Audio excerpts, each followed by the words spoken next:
Good morning, good afternoon, good evening, everyone. Be welcome to the next Wasteless World Talks. Today with Bill and Kevin. And today, for the first time in the entire history of the Wasteless World Talks, we have no word. That does not mean that we have no words. We just selected a number. And this is the number 2024. And of course, I have to start with the same question as every time. Bill, this time with you. If you close your eyes and you hear the number 2024, what came to your mind first? Well, I have to tell you, my wife walked through the room just as I repeated the number, and she said over her shoulder, she said, 2024 is eternity if you add up the digits. That's interesting. What else is there to say?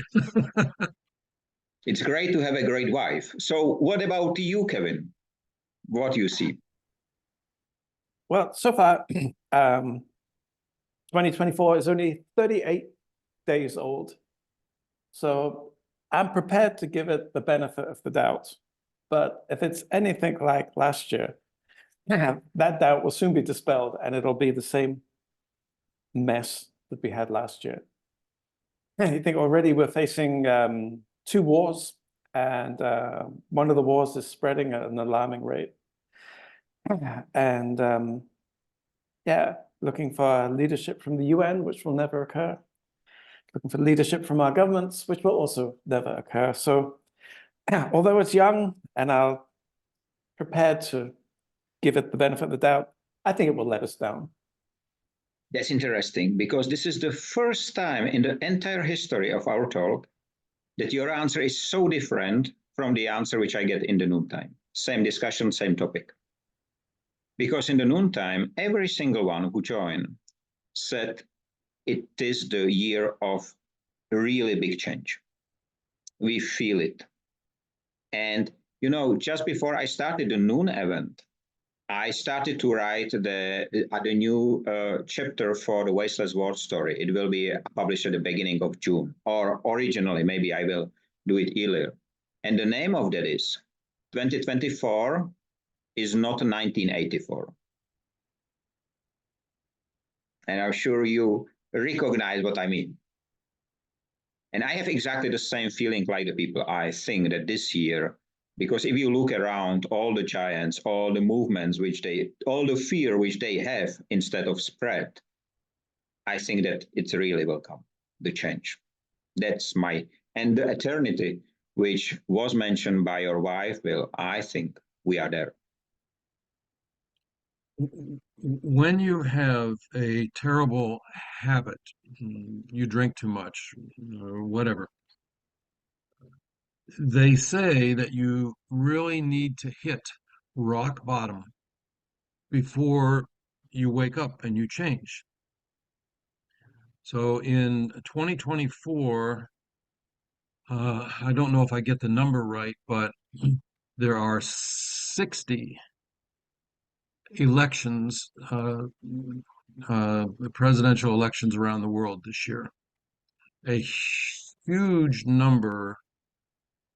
And just in the US,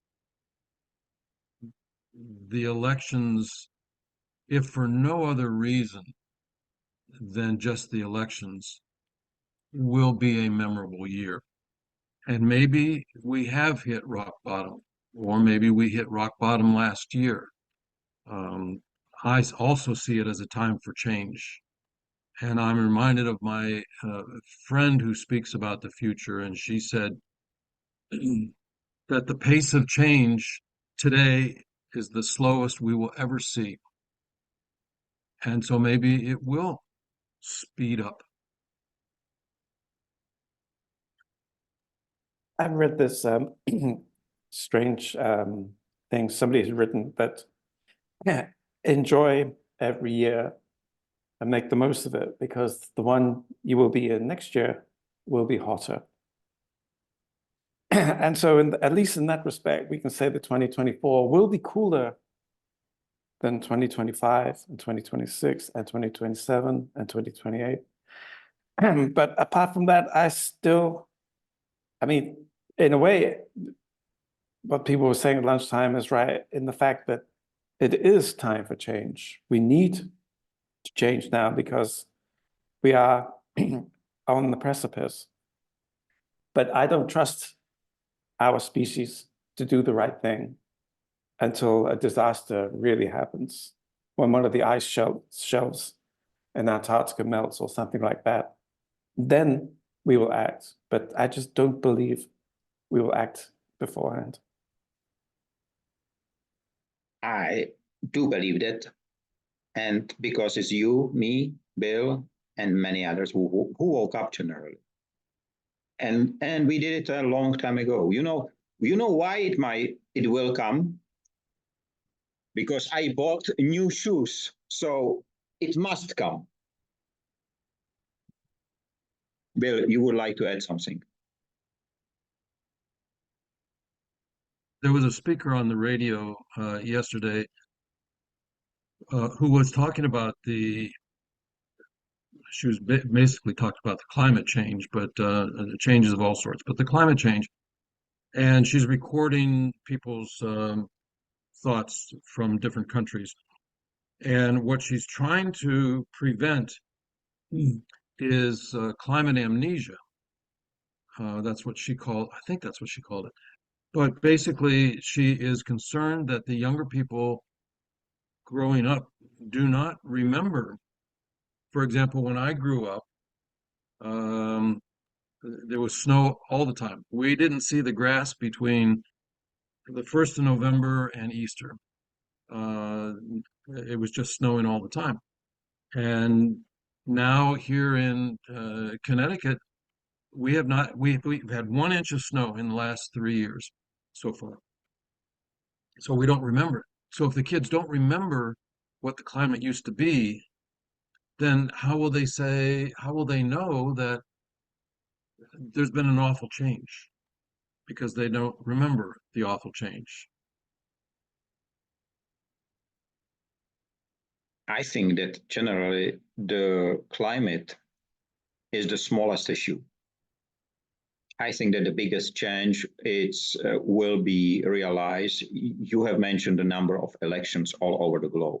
It will be realized in a society, in a political system, in industries. I just had yesterday quite interesting workshop for the cement industry.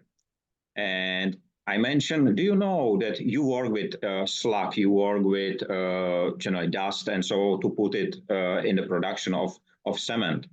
But have you realized that the factories which produce it will be closed down?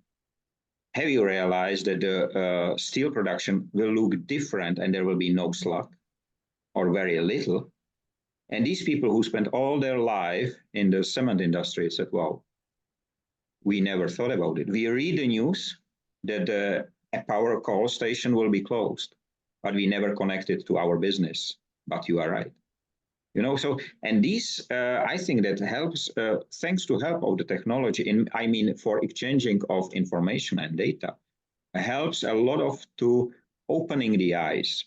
And as we mentioned last time, that in Czech we say that the lie has a short legs, but I think that the legs are shorter and shorter with every speedier information which is being delivered and critical understood, of course. That's important. And Kevin, you have something to say. I was going to say, I don't know, Bill, about America, but any elections in Europe, it seems that Europe is moving more and more to the right, which, in terms of progressing the species, may not be the best direction to go. So I think that any move to the right is a threat to the planet. I don't know how it will be in America.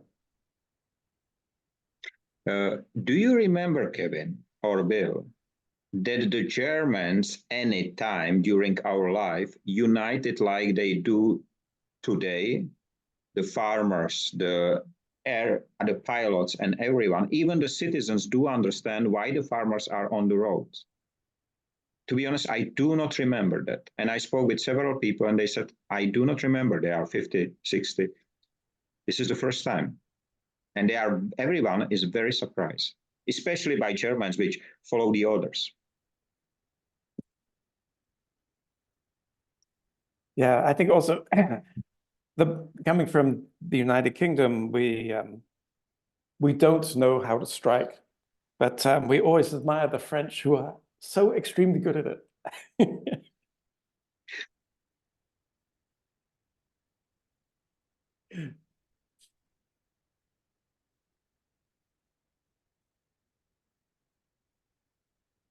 Bill? You know, every year we've not had this conversation before, but we could have had this conversation every single year. 2023.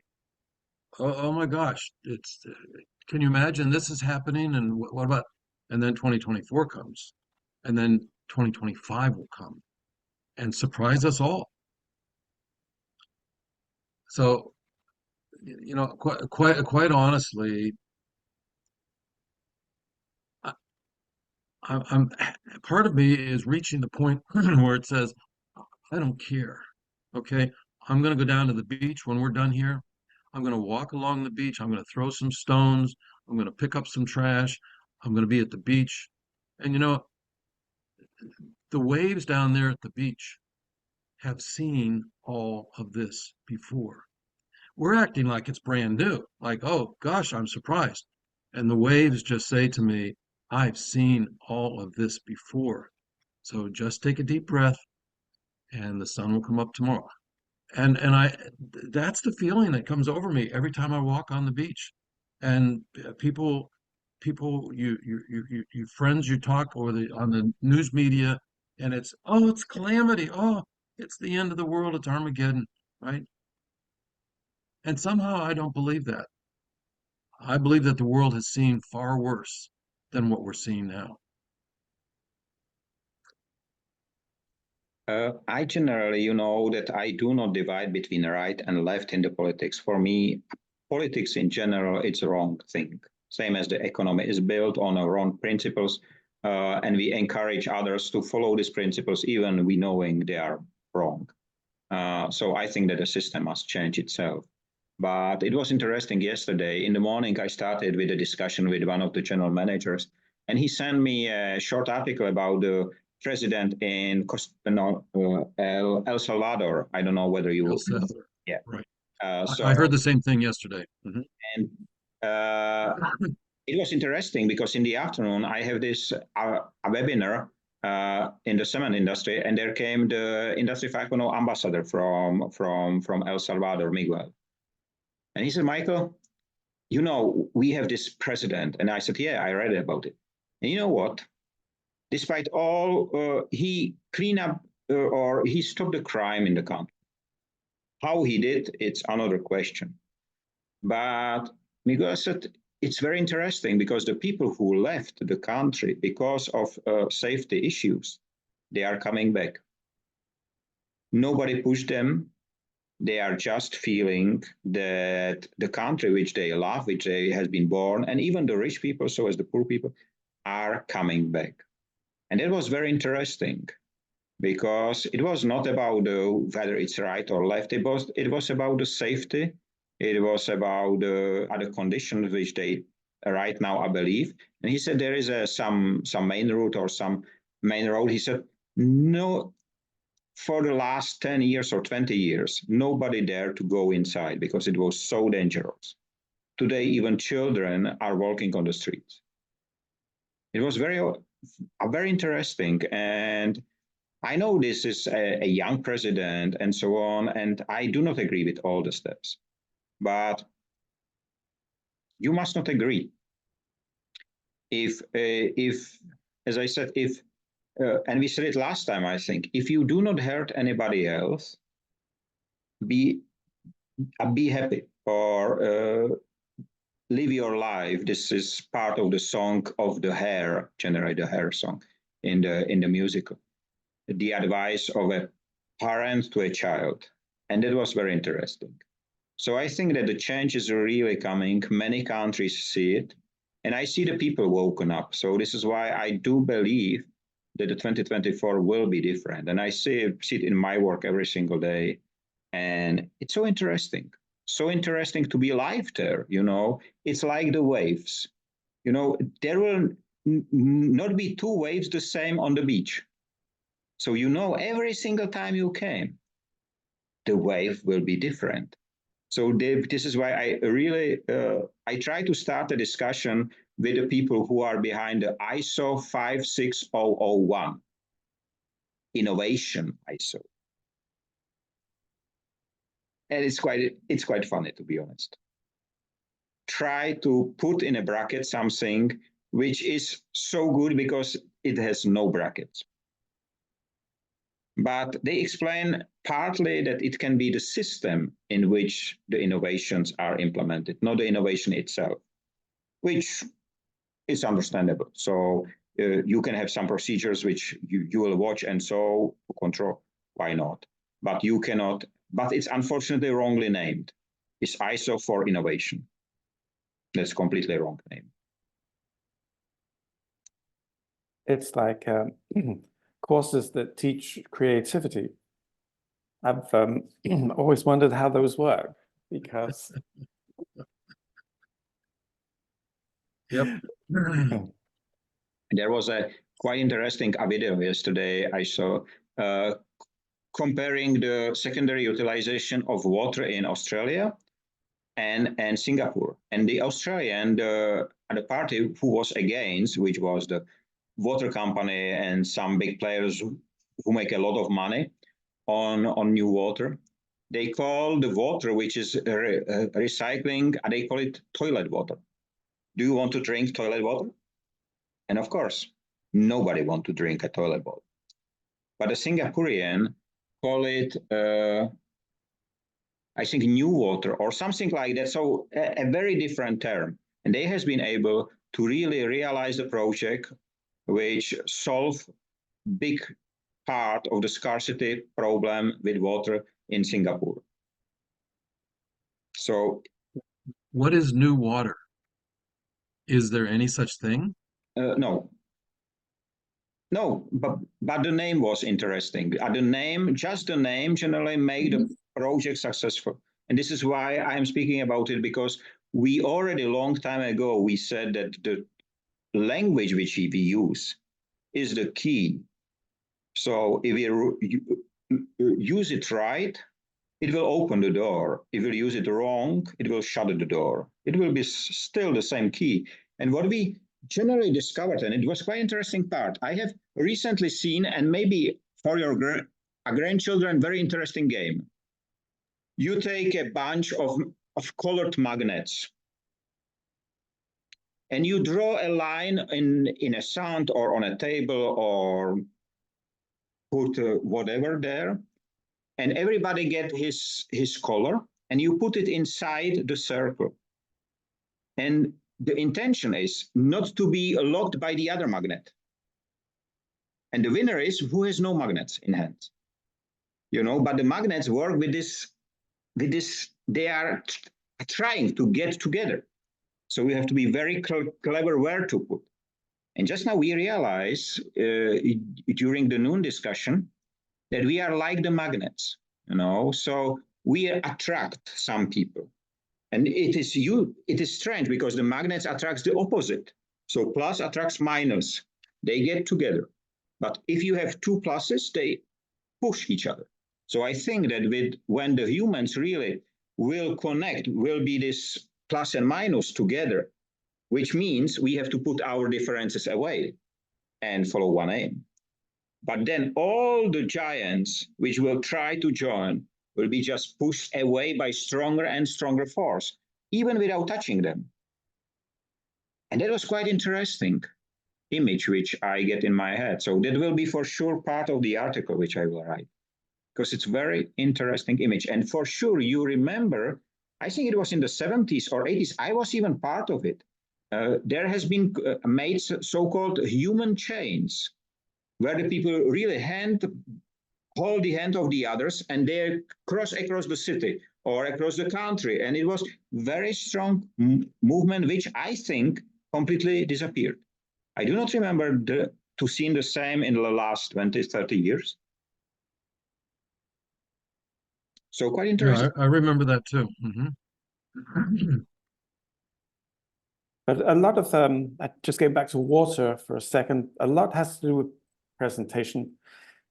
When I was living in London in the late 80s, and we got a letter through the door, we got a bill through the door to pay for water, but they had some good news in it. And the fact was that they were now getting so good at recycling water that the water we were drinking had been drunk 8 times before.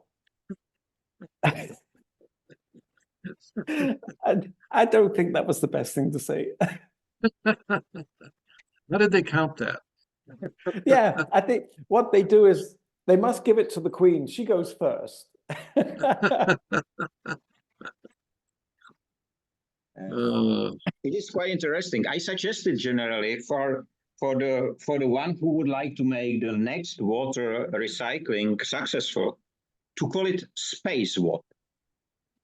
You know, because it was in the space before, it is here. I think that we drink something what even the dinosaurs drink before. And space water sounds great. And the author replied back, and he said it will be quite expensive. And yes, you know, the people who was against, they will be the first one who will buy a bottle for $20,000 because it will be space water. It will be so special. I checked on the space station. They have the recycling ratio of water 98%, 98.2, I think. The humidity and water. So the technology exists, really exists. So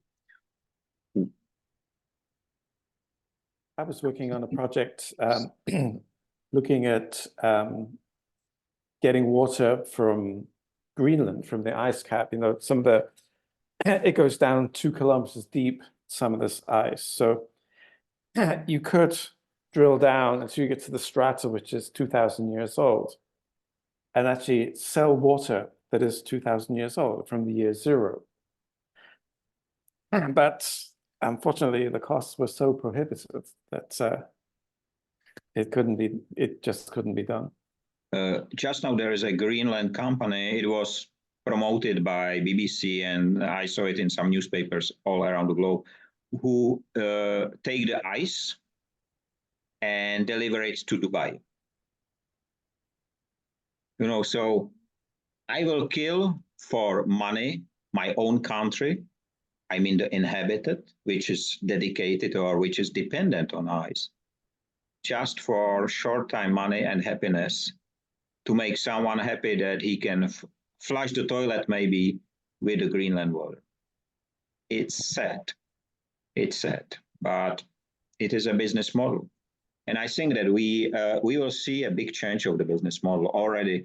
I just read the KPMG report recently, released somewhere at the beginning of January, I think. And I have to smile because they write LCA, so the life cycle analytics, is not enough. We should do something. That was great. That was marvelous. Yes, we should. That's for sure. That's true. They didn't hint at what exactly it was we should be doing. No. They just said we should do something, not just analyze. Good advice. Good advice. Really good. I've been reading that as the Greenland ice melts and goes out into the seawater, the water is becoming less salty. And there is a thing in that water called the water elevator or something, and the water gets transported across the Atlantic, bringing with it milder weather to Western Europe. And if that closes, then the winters in Europe will be much more severe. And it looks like the less salty water is dramatically slowing down this process. So there are so many hidden things going on that we're only just finding out about. And some of those things are extremely fragile. I don't remember the name of it, Kevin, but there is a movie, maybe it was in the 70s, early 80s, about just that. Maybe it was called The Day After, but the ice caps melted, the salinity was different, so it slowed down, and then the ocean current stopped, and then the weather became frozen all over the world, and New York City was buried under um, so much ice and so on. But if people can imagine that 40 years ago, none of this is a surprise. None of this is a surprise. What's a surprise is how long we have talked about it, doing anything. Have you seen? Because in the Sorry. if feel a threat, if there's a forest fire burning or something, the animals all right, they make a change, but humans don't do that. When the forest is burning or the planet is burning, they don't leave it, they don't change, and that's what's surprising to me. A few days ago started Apple to sell this crazy goggles, virtual reality combined with the real reality, and you can see first reviews of those people walking on the streets and doing with the hand something, whatever. I just realized it was part of The Simpsons, few years ago, and there was exactly that. People working in Springfield doing exactly this. That was so crazy. And I think there are many examples of books and movies. And when I was there was a comic strip over here called Dick Tracy. He was a detective. It was in the 50s, written in the 50s, and he had a watch with video on it. So he would call the chief on his watch. That's 70 years ago. And we had the Jetsons, a cartoon with flying cars and robots talking to us and so on. This is not new. So when I go into a client and I say, I can help you see the year 2030 or 2040, and people who don't say, nobody can see the future. If they don't say it, they're thinking, because we like to think that nobody can see the future. And while I agree that there's no precision in envisioning the future, that is, I can't tell you what the stock market's going to do on March 8th of 1930, but the trends are, and the back dates, even centuries, the trend there. If you just open your mind and look at these trend lines and the data points, it's all there. It's so simple. And sometimes we miss progress. It can be so subtle. In Copenhagen, if you look at photographs from 10 years ago, those power lines, electric lines, communication cables, everywhere in the air. Today, they've all gone. And you don't notice they've gone until you see these old photographs and see how we used to live. But it is actually huge progress. And visually, the city is just so much more beautiful now. So what that makes me think of is two photographs that I saw not too long ago. One was a photograph of the streets of New York, intersection, streets of New York, the year 1900. And the second photograph was the same intersection 10 years later in 1910. In the first photograph, there were no cars, just horses and buggies. In the second photograph, there were no horses and buggies, only cars. 10 years. 10 years. And if you look at it, what will a photograph of my home or my street look like in 10 years? what will I look like in 10 years? Right? What will this conversation be? We'll be saying, oh, 2034, is this going to be a good year or not? Yeah. And maybe there's no cars again. I think it's There's lots of things that are not going to be around in 2040. There's no driver's license, no cash, there's a whole list of things. We will not own cars. We will all own mobility systems. Uh, so many things that, and our kids grow up, tell me what it's like. I think Yeah, I and think did you really put a car in that room? Yeah. I think that in one of the image you are wrong. You are right that there will be no car bill, but you did not mention that everybody will have electric unicycle instead. Like it was shown, it was shown on the in the cartoons from 80s where a robot was riding on the electric unicycle. It was, I think, 80s or 90s. There was a robot with the antenna, wide one. I think he plays somehow with Donald Duck or these guys over there. I think I don't know his name, but he was there. He has an electric unicycle and he was riding all the time. So, but what should be there should be humans. Maybe they will not have our face. And for sure, they will not have our face. I hope they will not have our face. Because if there will be just clones and everybody will have the face of the most popular person and you can switch it with a switch of a button, which generally are the jokes with these glasses from Apple. I just before we started, I read some news about it on a German channel. And they said some users are very disappointed about the Apple new glasses. The reason it is protected to project 3D porn.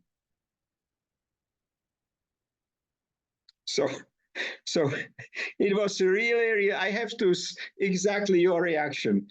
And they really put there some protection against this function. On the other hand, I have read that some hackers hacked a toothbrush, electric toothbrush, to attacks. So they can attack with the electric toothbrush, this RRS or whatever attacks, so cyber attacks, using just a toothbrush. Humans are so smart, aren't they? They are, and so stupid at the same time. That's the issue. Yeah, right. Your microphone is off. That's one of Kevin. Thanks. I worked on a project in Germany for one of the big household brands, making kettles and stuff like that. And our project was to apologize to all the customers who had bought kettles that were remote controlled. Because people were buying these things and then, surprise, surprise, they found out that they didn't need them.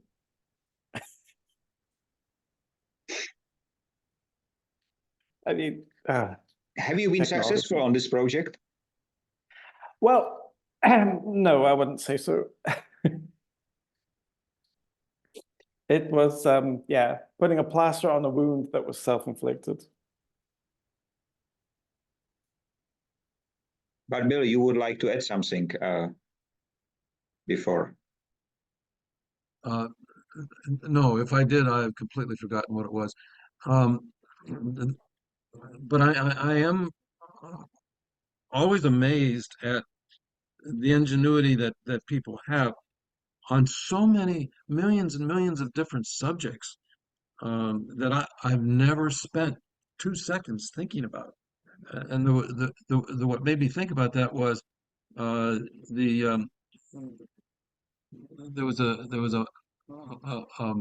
a space ship that went to Mars, and there was a an experiment to see if a helicopter could fly in the Martian atmosphere. You're nodding. You heard that one too? And they because the Martian atmosphere is only 1% as dense as the Earth atmosphere. So can you get those rotors to push as much atmosphere underneath so that the helicopter could rise? And in fact, they did it. And the helicopter only weighed 4 pounds, and it had tremendously long and stiff rotors on it.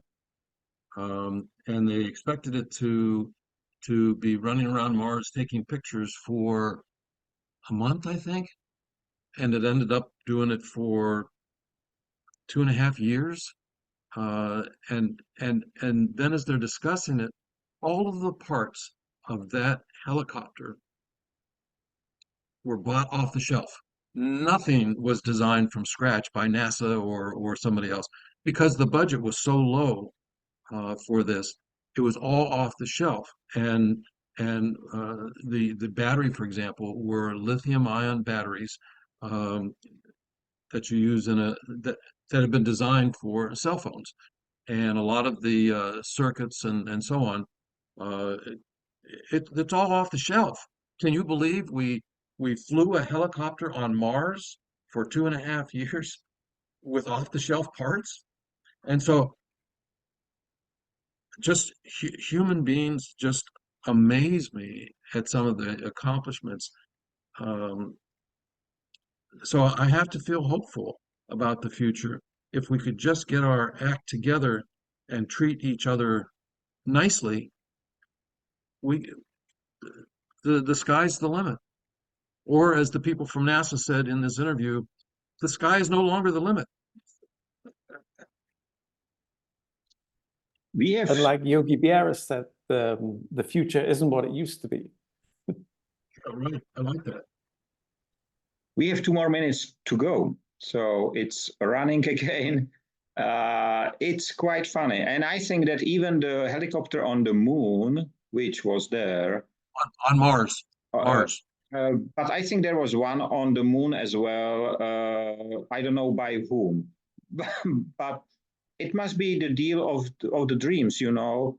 Here you need 2 years of the warranty when you buy it in the shop, and then you get paid 100,000 times more, and you don't need to give any warranty because, you know, who knows what will happen. It's a great deal.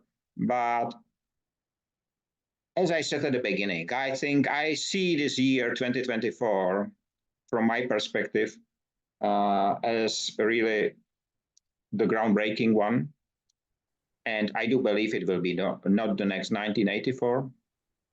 And I hope that everybody will read 1984 before think yes or not. You know, it will be the year in which your grandchildren will celebrate new birthday. That will be great. All of us will celebrate, hopefully, new birthday. And you know, it is us who will change the future, and we say it many times. So let's do it. I would like to thank you, Bill and Kevin, for a great discussion again about 2024 as the topic. Let's have a nice time free of waste and wasting in all its forms. Stay safe, free, be human, and let's change the world together. Thanks a lot. See you next time. Bye-bye. Bye-bye.